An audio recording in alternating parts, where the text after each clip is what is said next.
싸게 팔 필요가 없다니까. 싸게 팔까요 비싸게 팔까요를 생각해야 되는 게 아니라 내가 이 브랜드를 어떤 철학을 가지고 어떤 그림으로 그려나갈 것인가가 중요한 거지.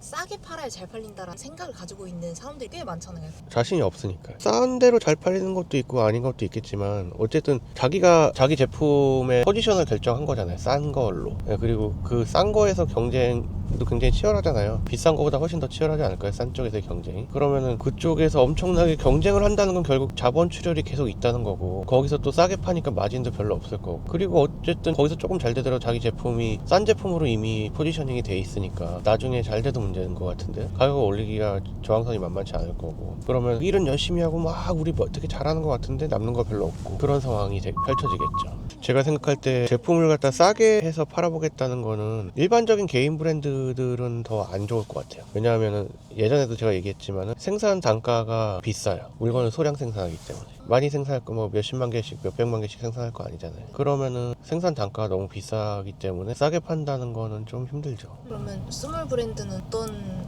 전략을 좀 취하면 좋을까요?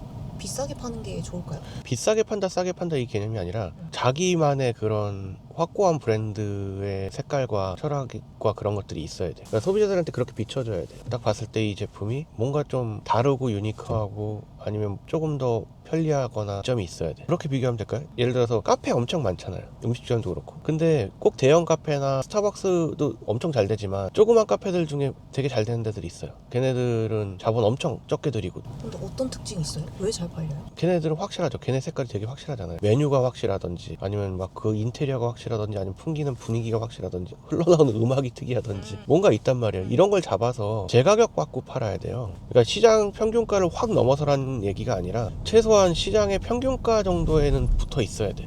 그렇게 돼야지. 이게 밑에 저가로 경쟁하기 시작하면 끝도 없어요. 그럼 힘만 들고 돈 못 벌어요. 이것저것 다 떼고 나면 나중에 앞에서는 조금 남는 것 같으니까 그거만 남겨도 된다 하겠지만 뒤에서 이제 세금 내고 뭐 인건비 쓰고 뭐 창고비 쓰고 어쩌고저쩌고 다 계산하고 나면은 남는 거 없어요. 확실한 색깔을 가지라고 하셨는데 초보자들은 어떻게 좀 접근을 해볼 수 있을까요? 그게 한 방에 나오는 건 아니고 자기가 하려는 거에 대해서 되게 깊은 사고를 해야죠. 그리고 책도 많이 읽어야 되고 그런 거 엄청 중요해요. 진짜 책을 읽는 거랑 브랜드 개발이랑 무슨 상관이냐 하겠지만 책을 많이 읽는 사람들의 사고 회로는 굉장히 딥하거든요. 브랜드를 만들려고 하는 사람들은 스스로 던져볼 수 있는 질문. 그냥 내가 단순히 시장에 그런 유행하는 걸 따라가려고 하는지 아니면 내가 이 안에서의 되게 딥한 생각을 가지고 조금 다른 차원으로 접근하고 있는지에 대한 통찰이 필요하죠. 저희 고객들 중에서도 제가 놀랄 만큼 딥하게 생각하시는 분들도 있고 제가 오히려 배우고 싶은 분들도 있고 진짜 아무 생각 없으신 분들, 아무 생각 없으신 분들도 있기 때문에 대부분이 그 통찰력이 깊지가 않아요. 그렇기 때문에 물론 저 같은 사람한테 의뢰를 하는 거겠지만 그래도 자기가 하려는 거에 대해서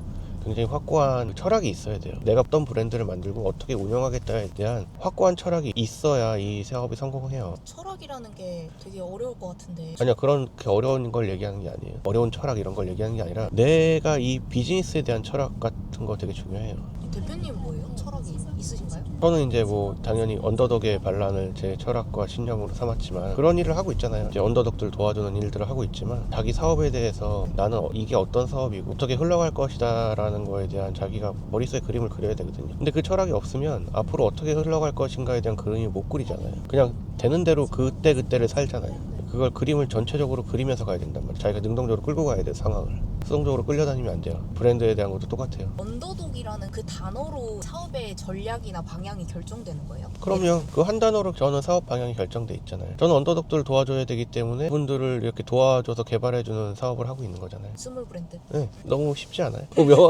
너무 명확한 얘기 아니에요? 군더더기가 없잖아요. 딱 그냥 생각이. 대표님은 왜 언더독을 위한 브랜드 개발을 도와주기로 결심하신 거예요? 제가 그렇게 살아와서 그런 것 같아요. 어려서부터 기질 같은 거죠. 약자들한테 관심이 더 많고 좀 강자들한테 저항하고 그런 반골 기질이 좀 있고 이런 것들이 제 사업 철학에 많이 영향을 끼친 거죠. 저도 이제 그런 성향이라고 지금 말씀드렸지만 그렇게 살아왔다고 말씀드렸지만 각자 다 자기의 살아온 인생에 그런 것들이 있을 거예요. 거기에 따라서 자기가 하고 싶은 제품이나 그런 거에도 영향을 많이 끼치게 되는 거거든요. 자기 사업 방향에도 어떤 브랜드를 할지도 사실 자기가 살아온 길과 환경에서 나올 수 있다는 거죠. 또 이 모든 게 약간 스토리 그리고 철학 이런 것들이 다 네. 연관이 돼 있네요. 그렇게 해서 제품이 나왔을 때 울림이 더 있는 있는 거고 사람들한테 진짜 와닿을 수 있는 건지, 그냥 그런 걸 다 띄워놓고 그냥 제품만 딱 생각해서 봤을 때는 브랜드에 대한 진정성이 좀 떨어진다라는 느낌이 들어요. 단순히 싸게 만들어질 제품이 될 수 있다라는 거죠. 싼 거 비싼 걸 떠나서 뭐 비싼 브랜드를 만들든 싼 브랜드를 만들든 감정이 조금 빠진 그런 브랜드들이 나오니까. 근데 다른 분야는 모르겠어요. 뭐 반도체나 뭐 이런 데 감정이 들어갈 필요는 없으니까. 네. 근데 뷰티 브랜드는 아무래도 감성 영역이다 보니까 그런 감정적인 부분들을 같이 들어가서 그 브랜드가 형성이 되는 게 저는 좋다고 생각해요. 너무 기계적으로 접근하는 것보다. 되게 빠른 시간 내에 소비자들의 감성을 터치해야 돼요. 왜냐하면 되게 빠른 시간 내에 선택을 받아야 되거든요. 너무 정보가 많잖아요. 제품도 너무 많고 레드오션이라고 하잖아요. 그러면 그 많은 제품들 중에서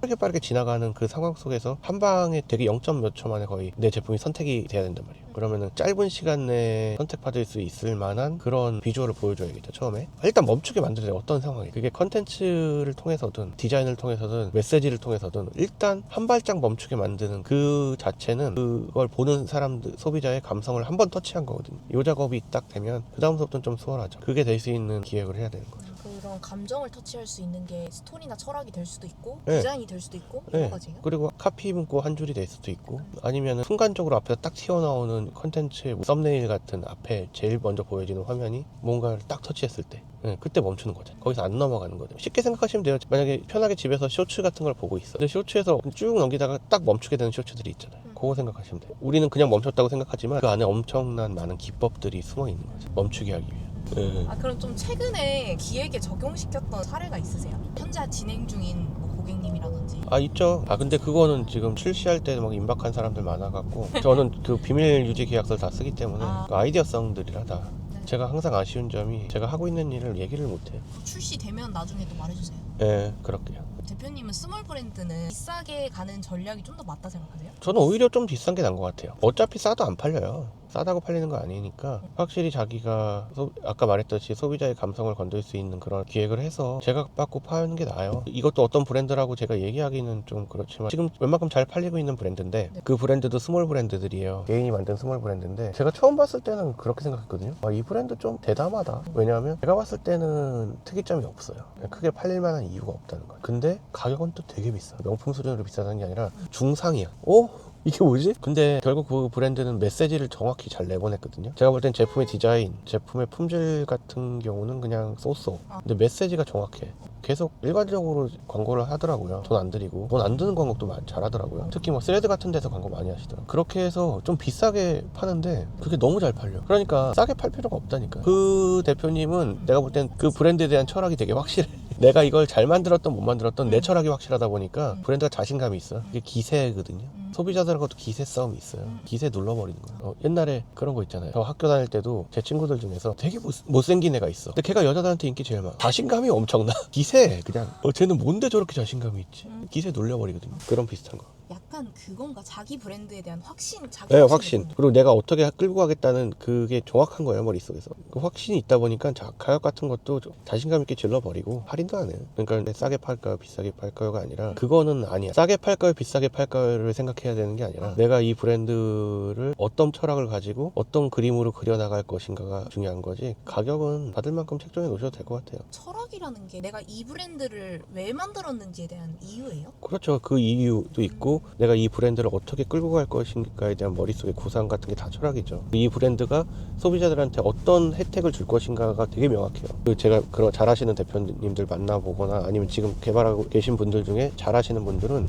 그게 되게 명확해요. 내가 이 제품을 통해서 소비자들한테 어떤 베네핏을 줄 것인가가 정확하다니까요. 그게 너무 명확하니까 이게 틀어지지가 않아. 그냥 가는 길이. 이 제품을 써서 소비자들이 어떤 혜택을 볼 것인가, 뭐 기능적인 혜택도 있고 아까 말한 가격적인 혜택이 있을 수도 있고 감정적인 혜택이 있을 수도 있고 어쨌든 내가 이걸 씀으로 인해서 얻는 게 있어야 되잖아. 소비자들은 이 가격을 지불하고 얻어가는 게 다른 수많은 브랜드들 중에서 내가 이걸 선택한 이유가 있어야 되잖아. 또 동일한 제품군들 중에서 예를 들어 선크림이라고 해볼까요? 선크림 중에서 그렇게 많은 선크림 중에서 내가 이걸 왜 써야 되냐고. 그 이유가 정확히 있어야 되잖아. 그 이유를 정확히 잡는다니까. 선크림이 너무 포화 시장이야. 그런 질문도 많이 들어오죠. 아니 내가 선크림을 해서 성공할 수 있을까요? 선크림 너무 많잖아요. 이게 일반적인 통찰력이 낮으신 분들의 질문이고, 통찰력이 높은 사람들은 그 안에서 그 선크림이 팔리는 이유를 정확히 만들어 갖고 와요. 그 이유뿐만 아니라 그걸 통해서 이게 어떻게 디자인될 거고, 시각적으로 어떻게 보여질 거고, 앞으로 어떻게 흘러갈 거고, 이게 진짜 한 플로우로 정확히 머릿속에 다 돌아가고 있거든요. 명확하게. 이 사람들은 주변에서 뭐라고 해도 흔들리지 않아. 주변에서 그럴 거 아닌데, 야 너 선크림 요새 화장품 뭐 레드오션이야 하면 안 돼. 선크림? 거기서 선크림?